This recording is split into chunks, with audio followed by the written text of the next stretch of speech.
Assalamualaikum warahmatullahi wabarakatuh. Waalaikumsalam warahmatullahi wabarakatuh. Welcome back to my channel guys. Selamat pagi, siang, sore, malam dimanapun teman-teman berada. Dan masih bersama dengan Mas Gigi Saputra ya.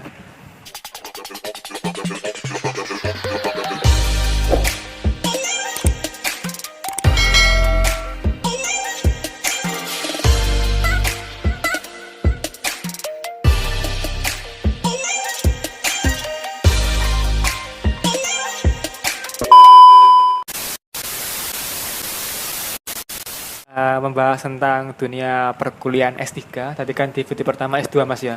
Setelah kita kupas tuntas, buat teman-teman soalnya belum nonton, silahkan tonton aja di video sebelumnya tentang dinamika S2, termasuk tujuan S2, terus kemudian dinamika Mas Gigi, dinamika finansial, terus kemudian manajemen waktu dan lain sebagainya, itu banyak dibahas di video pertama. Nah, sekarang kita membahas tentang S3 nih Mas. Oke. Yang sekarang Mas Gigi lagi geluti ya. Sama S3 mulai dari tahun 2020 2020 di UINSA jurusan studi Islam studi juga. Islam. Nah, S3 itu gelarnya doktor. Oh, kalau profesor? Profesor itu bukan gelar tapi jabatan akademik dosen. Oh. Beda. Jadi itu nanti kalau berkarir sebagai dosen ada tahapan-tahapannya nanti. Iya. Asisten ahli, lektor kepala, terus paling tinggi profesor. Itu bukan gelar. Gelar tertinggi akademik itu ya doktor. Doktor. Ya, Oh. itu jabatan akademik dosen itu. Oh, Oke. saya kira kok kalau misalkan S3 itu kalau nemuin teori jadi profesor, enggak ya? Semoga ada kebijakan demikian. Akhirnya semua jadi profesor ya. Iya, karena itu yang menjadi apa ya? Capaian besarnya itu kan di situ ya. Iya. Cuman itu kan Indonesia masih belum menggunakan ini ya, kebijakan itu ya. Oh, di luar negeri udah. Kayaknya ada. Aku kurang tahu. Cuman Indonesia itu masih kalau profesor ya dosen dulu. 10 tahun minimal itu kan begitu kan. Punya jabatan fungsional sampai profesor. Itu gitu loh. Be. Berarti jabatannya apa nanti baru bisa dapat gelar profesor. Profesor, betul. Itu gitu. Oke. Kalau PhD itu luar negeri ya? Itu doktor di luar negeri. S3 luar negeri ya? Filosofi doktor namanya. Singkatannya di filosofi doktor. Berarti kalau S3 di Indonesia terus S3 di luar negeri double dong? Iya. Dokter PhD. Gitu. Oh. Itu gitu, betul. Ada rencana Mas S3 di luar negeri? Nggak ada. Nggak ada. Cukup di Indonesia aja. Indonesia aja ya? Yang penting kualitas dari apa ya, hasil temuan kita. Saya tuh gitu. Betul. Ada beberapa banyak teman yang menyatakan, "Lu nggak ke luar negeri aja," gitu loh. Ke Turki misalkan atau ke Jerman studi Islam itu yang apa? Ada Jerman studi Islam. Jerman ada. Frankfurt sana misalkan, atau di Leiden Belanda misalkan, atau di McGill Kanada sana. Nggak ambil di situ aja, kamu mampu. Aku bilang, I love Indonesia. Dan yang terpenting gini sih, S3 itu bukan di luar negeri atau bukannya ya. Yang terpenting ya. Tapi apa sih temuan kita? Apa kontribusinya, kita? kebermanfaatannya di masyarakat seperti apa? Betul. Tapi kalau mau lanjut luar negeri, wah silakan. Tentu dengan sistem yang itu mungkin lebih menantang ya. Itu kan begitu. Lebih lebih kompleks juga. Misalkan demikian ya. Oh, oke. Nah itu guys, tapi kita tarik mundur dulu Mas. Ya, oke. Sejak pertama kali sampean masuk S3, lah itu kenapa? Nah, kita balik ke pertanyaan kenapa? Kenapa sampean dari S2 kok tertarik buat S3? Padahal itu kan berat banget ya. Oke, ya. Karena saya pengen jadi akademisi. Oh. Saya pengen, kalau kembali ke masa lalu, saya pengen jadi ilmuwan Mas. Saya pengen jadi filsuf lah ya. Gitu. Tentu jadi filsuf bukan hanya S3, tidak hanya itu jalur satu-satunya, tidak hanya itu. Tapi ada jalur yang itu akademik, yaitu lewat S3. Karena memang S3 itu adalah menemukan novelty atau kebaruan tadi. Itu teori ya, menemukan teori. Tidak harus teori, bisa konsep, bisa fakta baru, bisa metodologi baru, pendekatan baru. Memang yang paling ujung paling tinggi adalah teori baru. Kan begitu kan ya. Lah itu challenge dari S3, dan itu menurut saya kok menantang ya, menyenangkan ya, dan itu hal penunjang karir saya, maka ya saya rencanakan S3. Saya gaskan dari S2 lulus tahun depannya langsung S3. Oh, gitu. Berarti 2019 langsung S3. 19 itu tesis kelar. Terus langsung mikirkan disertasi nulis apa sih? 2020 saya daftar keterima. Alhamdulillah, itu kan begitu. Itu gitu. Syaratnya S3 apa? Syarat S3 yang paling utama adalah kita harus punya desain disertasi kita. Kalau di itu video yang pertama, saya udah jelaskan sekilas ya bahwasannya kita bisa menemukan novelty apa. Kalau S2 itu kan pengembangan dalam bidang kita. Kalau S3 sudah apa yang baru dari apa namanya disertasi kita, apa yang baru, konsep barukah atau teori barukah misalkan. Nah itu harus begitu ya Lutfi ya. Begitu. Cuma itu, maksudnya syarat yang lain, maksudnya IPK minimal? Kalau itu tergantung kampus ya, tergantung kampus. Ada yang menyatakan IP sekian. Cuma yang terpenting adalah kita itu komitmen menyelesaikan itu. Karena banyak S3 nggak sampai kelar itu banyak. Kan begitu kan. Dan ya tadi kita sudah punya celengan novelty minimal 2. Satu disertasi, satu jurnal. Nah kalau S3 harus jurnal internasional. Nah itu levelnya udah begitu. Kalau S3 itu berapa tahun Mas? Kan S1 4 tahun, S2 2 tahun, S3 berapa tahun? 3 tahun. 3 tahun. Oh, berarti gitu. ada 6 semester ya? 6 semester. Cuman kalau aku tak usahakan tahun ini selesailah semua. Ujian tertutup, ujian terbuka, selesai. Amin. Ya, kita doakan bersama guys. Semoga Mas Gigi lancar S3-nya, bisa lulus tepat waktu semuanya. Nah ini Mas, kalau bedanya S3 sama S2, apa nih? Ada nggak perbedaannya atau sama? Ya, S2 itu kita kan mengembangkan bidang kita. Kalau S3 itu adalah kita menemukan kebaruan dalam bidang kita. Apa bedanya mengembangkan dan memberikan kebaruan? Memang ada member ya, hampir sama ya. Kalau mengembangkan tuh gini, misalkan gini, ada nih teori retorika misalkan. Kita rasa ada yang kurang retorika itu, kita tambahi apa? Itu mengembangkan. Itu aja udah termasuk novelty itu. Tapi kalau S3 harapannya lebih dari itu. Coba Anda petakan teori retorika yang sudah ada, Anda kritik, Anda bangun konsep yang baru. Bahkan teori yang baru. Apa bedanya Mas Gigi antara konsep sama teori? Konsep adalah gambaran mental diri kita tentang realitas. Itu konsep. Misalkan angsa itu adalah putih, itu konsep. Kalau teori lebih kompleks lagi. Teori itu adalah kumpulan konsep-konsep yang tersistematis. Tersistem. Dia punya premis dasar dan dia bisa memprediksi realitas. Itu gitu. Misalkan gini nih, misalkan ada teori yang menyatakan bumi itu bulat. Saya bisa prediksi pesawat pasti begini nanti belok begini. Jadi kayak orang ngeramal gitu ya, tapi ngeramal yang ilmiah gitu ya. Ada prediksi, itu teori namanya. Jadi ada kumpulan-kumpulan konsep yang itu rumit dan itu dia punya prediksi, itu teori. Tentu tidak gampang membuat teori baru. Dan itu berangkat dari namanya ada gap, lagi-lagi ya, kesenjangan apa yang kita temukan dalam bidang kita. Ada masalah apa gitu. Betul. Bahkan nggak hanya masalah tuh, ada masalah, ada gap penelitian yang itu masih kosong ditinggalkan. I see. Jadi betul. Masalah yang belum ada kayak solusinya. Orang yang meneliti dan solusinya belum menemukan. Betul. Atau memang sudah diteliti tapi ada yang tidak sempurna misalkan. Solusinya itu mungkin nggak relate. Bisa nggak relate. Harus nemu teori baru nih supaya bagaimana biar lebih terpecahkan dengan baik gitu ya. Bisa demikian kayak gitu kan ya. Sehingga memang S3 tertuntut untuk ya tadi membaca sebanyak-banyaknya, tapi nggak hanya baca, tapi dia menginventarisir atau mengumpulkan. Saya nemu kesenjangan ini loh. Jenisnya apa kesenjangan yang kamu dapatkan? Konsep. Berarti ada konsep yang tidak memuaskan dalam menjelaskan realitas misalkan. Teori. Lah, ini yang paling rumit ya, tapi menarik kalau bisa menemukan ini. Lah, saya tidak membantah teori tertentu misalkan. Kita pakai contoh sosiologi ya, agar lebih relate ya. Dalam sosiologi itu ada yang namanya teori paradigma fakta sosial. Jadi gini, fakta sosial adalah paradigma yang menyatakan begini. Manusia itu murni bersifat materi. Itu berarti interaksi materi. Contoh ilmuannya namanya Emile Durkheim. Pernah dengar ya mungkin ya? Nggak pernah. Dari Prancis itu. Jadi dia pernah menganalisis saat itu di Prancis itu banyak orang bunuh diri. Langsung Emile Durkheim karena dia memiliki paradigma materialisme, maka dia menyatakan apa? Orang Prancis banyak bunuh diri karena kesulitan ekonomi. Faktanya banyak yang membantah. Prancis di situ sangat kaya raya saat itu. Negara maju ya. Negara maju. Memang ada krisis, tapi kalau itu dijadikan argumen sebagai kausalitas penyebab bunuh diri, itu tidak relevan. Kenapa? Paradigma ada fakta sosial, sangat materialistik, sangat positivistik gitu loh. Nah, kita kalau berani membantah itu, jangan memandang manusia sebagai materi saja. Tapi manusia punya jiwa, punya kreativitas, materi ya, punya material lah. Itu Kalau berani begitu itu S3 itu sudah. Udah levelnya udah level doktor. Kan begitu kan ya.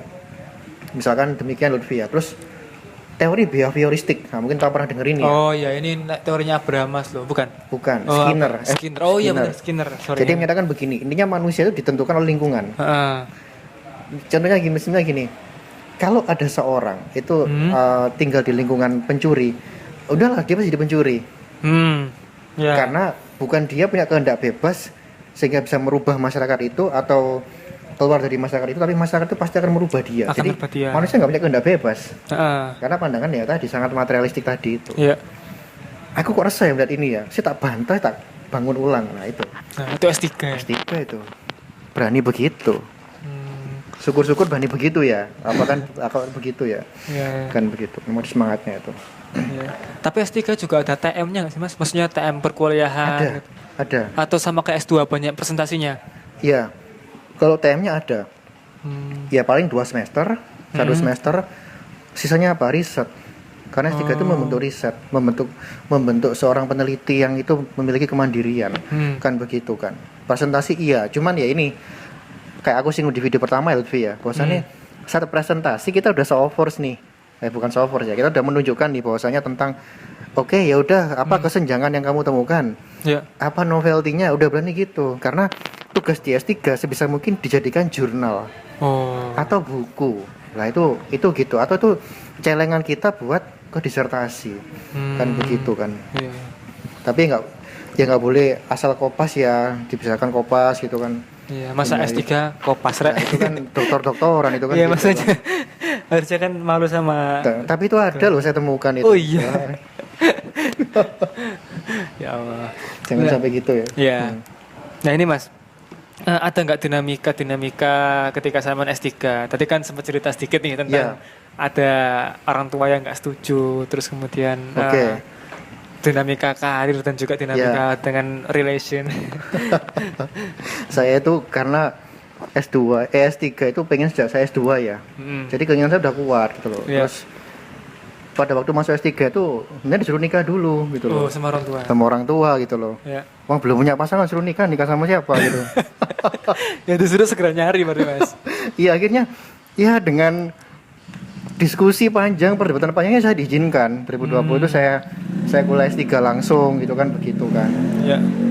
Itu dinamika beratnya di situ sih. Dan saya kan emang nyambi ya sambil ngajar mahasiswa. Terus juga saya juga kerja penjaminan mutu internal di kampus saya kan begitu kan. Sehingga memang ya sangat penuh, tapi saya jalani itu dengan sukacita sebenarnya. Akhirnya enjoy ya. Tentu walaupun ada taruh titik memang penat, itu wajar sih. Itu wajar. Saya sering kok menyatakan disertasi adalah healing bagi saya. Di Instastory-nya Mas Hiki sering banget upload tentang dinamika mengerjakan disertasi. Iya, itu sebenarnya bukan pamer, tapi itu adalah sebagai bentuk inspirasi dan motivasi bagi saya pribadi dan inspirasi bagi teman-teman. Kan begitu kan. Dan juga saya senang bisa berbagi, itu senang. Ya, Soporo kan teman-teman ada yang mau lanjut. Nah, itu kan mungkin bisa memberikan gambaran ya. Memberikan gambaran biar enggak buta tapi enggak ngebleng gitu. Enggak ngebleng. Tahu gimana step-stepnya. Ya. Oke. Akhirnya orang tua setuju, Mas. Orang tua setuju dan mendukung. Alhamdulillah orang tua kan juga support biaya juga toh. Ke saya Tulut. Jadi saya bersyukur punya orang tua seperti bapak ibu saya itu, saya bersyukur sekali kan begitu kan. Begitu. Kalau boleh tahu S2 sama S3 lebih mahal mana Mas? Tentu S3 ya? Tentu S3. Selisihnya jauh? Jauh. Wih, per semester berapa kalau boleh tahu Mas? Kalau saya di Winsa 11.250.000. Wih, per semester? Iya, itu buat beli sepeda motor bisa. Kita bisa bayangkan dikali 6 semester. 11 kali, gila, aku angkat-angkat. Bisa buat beli rumah. DP rumah. Iya. Ya. Itu Winsa, kalau kampus lain ya malah ratusan juta. Iya, apalagi kampus-kampus yang punya nama ya, mungkin ya kayak UI, UNER, bisa mungkin lebih itu. Tapi bukan kampusnya kan Mas, tapi lebih ke ilmunya kan. Iya, betul. Yang penting kan itunya. Di situ. Oke. Nah, berarti akhirnya orang tua setuju dan sekarang sudah 2 tahun ini. 2 tahun ini saya usahakan selesai semua tahun ini. Oke. Nah, aku juga penasaran nih Mas. Kan Mas Gigi sering upload tentang disertasinya Mas Gigi yang tentang ateisme lah iya, itu. iya. Mungkin bisa dijelasin Kak, dinamika membuat disertasi seperti itu membuat konsep Mas ya. Teori baru Pak. Teori baru. Ya, saya usahakan teori baru. Jadi itu tentang gimana sih kita memahami alam itu secara utuh. Apa sih hakikat realitas? Bagaimana mengkonstruksikan realitas itu? Nah, ini kan, mulai agak berat ini guys. agak berat ya.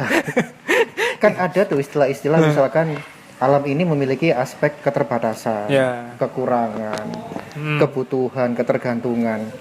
Alam juga teratur. Alam juga bisa kacau. Bagaimana bisa merangkaikan itu menjadi kesatuan sistem? Kalau kita bisa memahami secara sistem utuh ya, integral. Nah, kita kan bisa tuh sampai menemukan jejak eksistensi Tuhan. Nah, itu arahnya nanti gitu. Masih gimana? Maksudnya kita tahu kalau alam ini bisa kacau kalau nggak ada Tuhan. Alam itu kan kacau, menunjukkan alam itu terbatas. Oke. Ya. Alam itu teratur, juga menunjukkan dia itu terbatas. Kok bisa? Karena keteraturan sama kekacauan itu pasti ada bersamaan. Nggak mungkin alam teratur terus, nggak mungkin. Oke. Berarti menunjukkan ada keterbatasan. Di balik keteraturan dan kekacauan ada keterbatasan. Itu yang hendak akan saya kaji itu di situ jadinya. Kan begitu secara filsafat. Terus saya mengkritik ateis secara tersistem. Gimana tuh Mas? Saya kan berani menyatakan ateisme itu gagal dalam menjelaskan realitas. Karena dia berbasis materialisme. Otomatis apa? Dia itu alam tak terhingga. Tak memiliki awal dan akhir. Nah, ini akan saya tunjukkan bahwasannya mereka tidak bisa menjelaskan keteraturan, menjelaskan kekacauan. Karena tadi keteraturan kekacauan itu menunjukkan keterbatasan, mengkritik mereka secara langsung. Nah, itu kan di situ. Cara simpelnya begitu ya. Apa yang hendak saya buat dalam disertasi ini itu begitu loh. Dan Mas Giga juga pernah cerita banyak profesor yang kayak memuji dan bahkan ada yang mengkritik kayak ini teorinya terlalu berat. Iya betul. Saya juga heran. Saya tuh pengalaman tiap saya tugas, tiap saya ujian pasti respon pertama adalah ini sangat berat Mas. Pasti profesor manapun pasti bilang begitu. Dan sekarang saya juga jujur kesulitan mencari penguji eksternal. Karena emang terbatasnya guru besar yang itu mengkaji dalam bidang itu ya, kan begitu. Kalau kata promotor saya ini keuntungan sampean Mas buat karir ke depan, itu kan begitu kan ya. Soalnya jarang yang meneliti tentang ketuhanan ya. Kan begitu kan. Memang filsafat ketuhanan pula dan berhubungan dengan asal-usul alam itu kan kajian yang tidak ringan ya, kata orang itu kan gitu kan. Cuman saya senang gitu. Iya, seneng abstrak. Jadi sekelas Edwin Hubble itu kan juga meneliti tentang teori Big Bang yang menemukan Edwin Hubble yang sekarang sudah meninggal. Iya, sama George Lemaitre penemunya. Kalau Hubble itu menemukan pengembangan alam. Kan begitulah Big Bang itu untuk menjelaskan how the universe began. Jadi bagaimana alam itu bermula. Bagaimana mekanismenya. Lah, yang terpenting adalah bagaimana tafsiran filsafatnya. Nah, ini tafsiran filsafatnya ini yang terpenting. Kalau Harun Yahya kan Big Bang-nya kan, sainsnya loh. Kalau saya filsafatnya. Kan gimana tuh Mas gambaran ini umumnya Mas? Misalkan bagaimana menunjukkan alam itu terbatas. Nah, begitu kan ya. Itu nggak cukup dengan teori Big Bang saja. Big Bang hanya menjelaskan mekanismenya. Tapi kalau kok ini bisa terbatas, diciptakan dari tiada. Terus kalau alam ada yang menciptakan, bagaimana yang menciptakan? Siapa yang menciptakan? Apakah berhenti sampai di situ? Ya kalau misalkan ono sing menciptakan lain, itu misalkan kemunduran tak terhingga. Bagaimana membantah itu? Itu filsafat kalau itu sudah. Nah, itu saya mengkaji di situnya. Sampai ketemu penyebab awal yang itu mutlak. Nah, itulah yang disebut dengan Tuhan itu. Berarti intinya di zaman disertasi ini adalah menunjukkan bahwa Tuhan itu adalah pencipta alam semesta. Dapat dibuktikan secara kesimpulannya akhirnya begitu. Dapat dibuktikan secara ilmiah dan ateisme itu gagal dalam menjelaskan realitas secara utuh. Kan begitu kan. Dia tidak akan bisa memahami asal-usul alam, kekacauan yang semakin bertambah, keteraturan. Dia kan nggak bisa memahami itu karena gini loh. Adanya keteraturan pasti ada tujuan. Tujuan itu pasti menyarankan adanya akhir. Karena goals ya, karena yang dicapai. Kalau nggak ada akhir nggak ada tujuan. Alam tak terhingga tanpa bermula. Nggak ada tujuan. Kalau nggak ada tujuan, nggak ada fungsi sistem. Itu gagalnya ateisme di situ. Itu yang saya kaji secara mendalam di disertasi saya. Berat banget guys.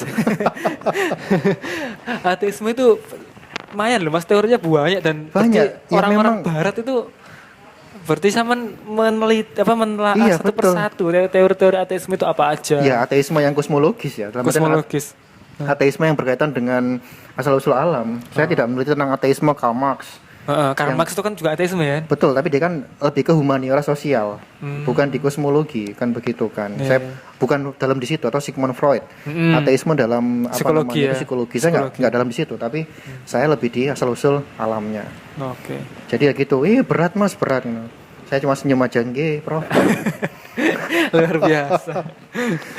Ini mas, bedanya ateisme sama agnostik apa? Kalau ateis itu Tuhan tidak ada. Kalau agnostik? Tuhan ada apa tidak? Kita nggak tahu. Oh. Dua-duanya membahayakan. Membahayakan. Dua-duanya membahayakan. Iya. Dan itu mulai tumbuh di Indonesia gitu loh. Nah, ada juga, ya kita nggak sebut nama lah ya. Artis yang menggaungkan kayak apa ya? Kayak menyuarakan bahwa itu. agnostik itu nggak apa-apa. Itu tantangan buat kita umat Islam. Bahwasanya apa? Beriman secara ilmiah. Nah, betul sekali. Kan begitu, berakidah secara ilmiah dan akhirnya kan hidup itu bisa punya fondasi yang kuat gitu loh. Betul sekali. Kita berislam itu oke ya, kita majukan nih masyarakat dengan nilai-nilai rasionalitas. Nah, itu kan di situ nanti semangatnya di situ. Harapannya itu. Ya, betul sekali. Ini 20 menit. Lah Mas, ini Mas. Mungkin Mas Gigi ada pesan nih buat teman-teman semuanya yang pengen S2, S3. Mungkin closing statement dari Mas Gigi. Ya kalau saya pribadi itu apa ya? Kita mau jadi S2, S3 itu sebenarnya pilihan kita ya. Dan kita dalam artian itu butuh nggak sih itu sebenarnya? Yang paling mendasar jangan lupa itu, jangan petakan itu. Apalagi S3 itu dokter keren, ya emang keren gitu. Status sosial, tapi jangan cari itu gitu ya. Jangan cari itu, jangan sebagai tujuan. Tapi memang saya pengen jadi akademisi, saya pengen jadi dosen. Karena ke depan dosen itu sepertinya mau diwajibkan mungkin ya buat S3 itu menurut Prof. Suprapto, mantan ketua Dikti 7 tahun 2019 itu pernah bilang hal demikian Lutfi. Jadi ke depan itu kalau bisa S3 kan begitu. Minimal kan. S3 ya. Iya, kan begitu kan ya. Apalagi ada begitunya ya. Ataupun Mas S3 jadi praktisi bisa nggak? Ya bisa. Dia memberikan pembaruan misalkan. Ada di Amerika Serikat orang lulus dokter tuh nggak mau jadi profesor, nggak mau jadi dosen, tapi apa? Aku mengembangkan bidangku. Bisa itu, boleh. Kan begitu kan. Jadi apa ya? Tidak harus terkotak-kotak harus jadi dosen gitu. Dosen memang perlu S3, tapi lagi apakah S3 selalu dosen? Tidak selalu. Tidak selalu ya. Cuman apa sih ya? Bagaimana keteguhan kita dalam menemukan tadi kebaruan tadi itu. Dan nggak ada yang susah. Selama kita itu mau menggunakan akal kita secara maksimal itu, insya Allah pasti bisa lah. Ya. Luar biasa sekali guys. Terima kasih loh Mas atas inspirasinya, atas insight-nya, wawasannya. Semoga bermanfaat buat teman-teman semuanya ya. Mungkin besok teman-teman punya harapan pengen S3, pengen jadi dokter seperti Mas Gigi, bisa banget dan bisa ikuti langkah-langkahnya, bisa mencontoh bagaimana perjuangannya ya. Atau mungkin ada yang mau ditanyakan bisa DM langsung ke Instagram Cuman Mas Gigi. Saya tuh Lutfi pernah hal lucu Lutfi. Jadi ada tetangga itu ya masalah itu ya tanya S3 gelarnya apa? Dokter. Wah, bisa ngobati orang dong. Bisa ngobati orang dong penyakit. Oh, bukan itu dokter itu. Ya itu D-nya kecil ya.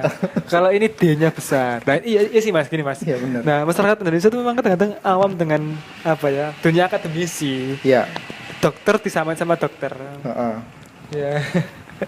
Setelah itu D-nya besar ya. Betul. Yang dokter kan. Kalau dokter C itu apa Mas? Ada C-nya? Oh, itu yang saya pakai itu. Iya, apa itu? Kandidat. Oh, alah, atau disingkat cakep juga boleh. Dokter cakep ya.